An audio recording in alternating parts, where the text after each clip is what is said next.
Hi hello नमस्कार, मी वैशाली स्वागत करते तुमचं माझ्या यूट्यूब चॅनलवर. सर्वप्रथम सर्वांना गुड मॉर्निंग. आज ब्लॉगची सुरुवात सकाळी सकाळी झाली. पहिले तर सर्व झाडू मारून घेते. सकाळी उठल्यावर पहिल्यांदा मी कपड्याच्या घड्या मारल्या की लगेच झाडून काढायला घेते. इथे झाडून काढते, पूर्ण कचरा बाहेर काढते आणि बाबा बाहेर खेळतोय तोपर्यंत कचरा काढल्याबरोबर लगेच फरची पुसायला घेईन. भांडी तर रात्रीच घासले होते, त्यामुळे भांडी घासायचं काही हे टेन्शन नाही. तसंही मी भांडे घासून ठेवते. इथं लगेच फरची पुसायला घेते. बाबू पण आला, आता मध्ये मध्ये करेल इकडे तिकडे. तो काही शांत बसत नाही, खालती जा वरती ये चालूच राहते त्याचं. आता इथं झाडू मारला तर आता लगेच पोछा मारून घेते. त्याचं इथं खायचं काम चाललंय. सकाळी सकाळी त्याला खूप भूक लागते.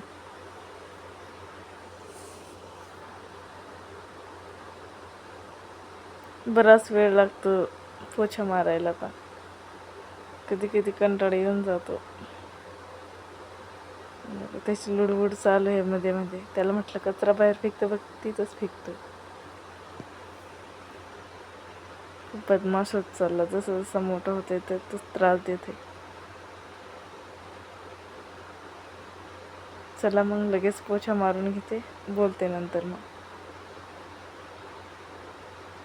बघ, ट्रायपॉड जोडाला कॅमेऱ्याकडे बघत आहे. हसू येईल त्याला. म्हणजे त्याला भूक लागली होती म्हणून त्याला मॅगी बनवून दिली. तो खात आहे आता. काय पोट भरलेलं असतं ना बाळाचं, तर शांत राहतं. तर दिवसभर ओरडतं. तसं याला काही आवडत नाही.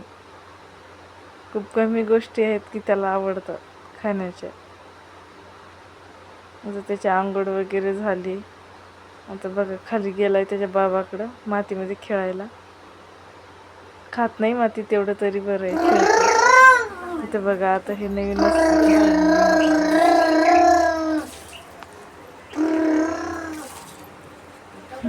काहीतरी शिकलाय तो. असं नवीन काहीतरी राहते रोज. ते कपडे पण वाळवायला टाकले. आज थोडा उशीर झाला होता.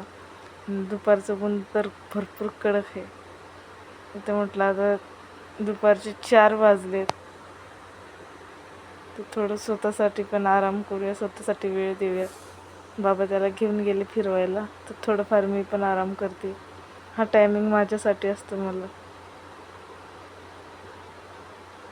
बाबा त्याला घेऊन जातात, तर अर्धा एक तास मी निवांत असते. झाडू वगैरे मारून तर झालं माझं सायंकाळचं.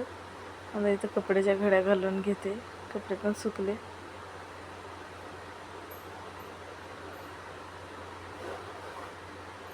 कपड्याच्या घड्या नाही घेतल्यानं मग ते तसेच राहतात आणि चांगलं सुद्धा वाटत नाही ते. त्यामुळे घड्या घालून घेते.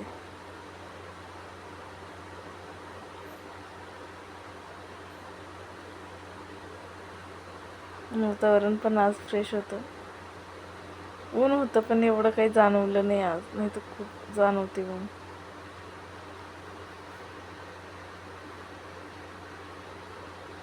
ही सवय ना खरंच चांगली असते. जेव्हा आपण कपडे सुकले ना लगेच घड्या करून ठेवला ना, तर मग घरामध्ये पसारा होत नाही.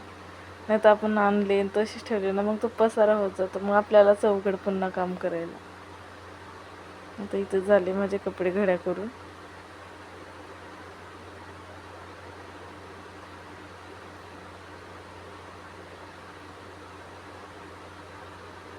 सर्व व्यवस्थित असलं ना तर घ्यायला पण बरं पडते. सायंकाळचं वातावरण, हे वातावरण खूप छान असते सायंकाळचं. बघा, हलकंसं ऊन, शांतता, पक्ष्याचा किलबिलाट, हे वातावरण मला खूप आवडतं. हे बघा आमचे 2 कार्टून कसे फिरताय गाडीवर. खेळताय मस्त दोघं. आता इथं संध्याकाळचं जेवण बनवायला घेतलं. जेवणामध्ये बाजरीच्या भाकरी आणि पत्तागोबीची भाजी करत आहे. आमच्या खानदेशमध्ये सहसा बाजरीच खाल्ली जाते. त्याच्यामुळे रोज जेवणामध्ये बाजरीचीच भाकर असते, ज्वारीची नाही. आणि आमच्या आईकडं ज्वारीची भाकर असते विदर्भामध्ये. आणि मला तसंही पातळ भाकर आवडत नाही, माझ्या आईच्याच हातची आवडते, जाडवाली.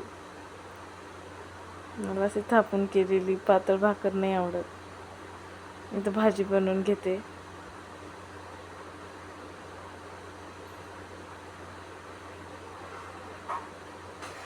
पत्ताकोबीची भाजी का वाफेवर शिजवली जाते, लगेच शिजून जाते, काही जास्त वेळ नाही लागत त्याला. एकदा भाजी शिजली म्हणजे काही टेन्शन नाही. भाकरी तर झालेल्या आहेत माझ्या.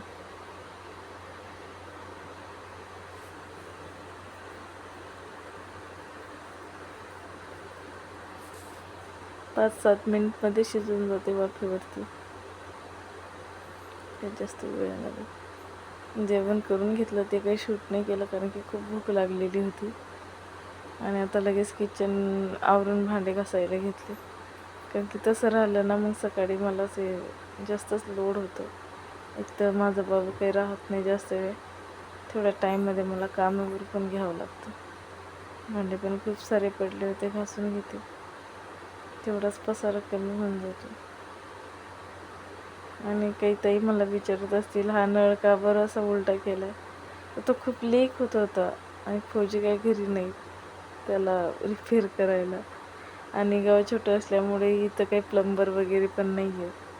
त्यामुळे मी असा जुगाड केला, त्याला थोडासा तिरका करून ठेवला. बऱ्यापैकी पाणी गळतच नाही, बऱ्यापैकी म्हणजे नळाच्या बरोबरच आहे की गळतच नाही. त्यामुळे आता कसाही दिस होते, काम चालतंय ना, बस चालते. फौजी घरी येईपर्यंत तरी तो तसाच राहील, आणि नाही केला तर मग तो तसाच राहील, त्याला पर्याय नाही. चला इथं आता पटपट भांडे घेते घासून. आणि मला प्रत्येक व्हिडिओला व्हॉइस ओव्हर करावं लागते, कारण की व्हिडिओ शूट करताना माझं बाळ कधी कधी मध्ये मध्ये येतं, मग ते आवाज मग डिस्टर्ब होतात. त्याच्यामुळं मी व्हॉइस ओव्हरच करते प्रत्येक व्हिडिओला. आणि आज भरपूर उशीर झाला होता, जवळपास 9 वाजले होते म्हणजे सर्व आवरायला. नाही तर कधी कधी लवकर पण होऊन जातो, बाळाच्या मूडवर डिपेंड असतं कोणत्या पण आईचं. भरपूर अशी भांडी पडली होती, मला भरपूर वेळ लागला भांडे घासायला. आणि भांडे घासण्याचा मला सर्वात जास्त कंटाळा येतो, आणि तेच जास्त राहतं. चला मग आता इथं पटकन भांडे घासून घेते.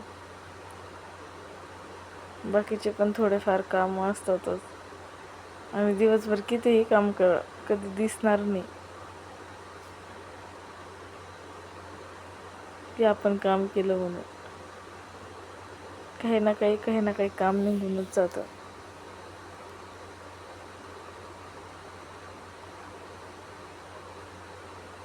खरंच आई ती आईच असते, आणि प्रत्येक आईला सॅल्यूट आहे, कारण की एवढं सगळं मॅनेज करणं सोपं नसतं.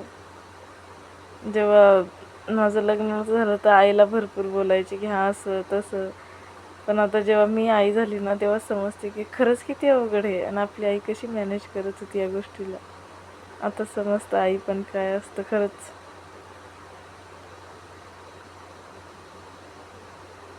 जेव्हा आपण आई होतो ना तेव्हाच आपल्याला आईची जाणीव होते. त्याच्या आधी आपल्याला असं वाटते हां आई आहेच अशी, पण आपण आई झाल्यावर समजतं आई पण. चला आता इथं भांडे पण धुवून झालेच माझे. आता लगेच किचन ओटा पुसून घेते. हे काम झालं ना मग सर्व घर स्वच्छ झाल्यासारखं वाटतं. आणि संध्याकाळी आणि रात्री हे करून ठेवलं ना तर मग सकाळी आपल्याला जास्त लोड येत नाही. मग सकाळी उठा, भरपूर काम पण राहतात, स्वतःसाठी पण वेळ द्यावं लागतं. आणि छोटं बाळ म्हटल्यावर तर बसच बस, काही विषयच नाही. मग जे काम 15 मिनिटमध्ये व्हायचं त्याला 20-30 मिनिट तर लागतातच लवकर. बघा झाले माझे भांडे घासून, इथं लगेच पुसून घेते.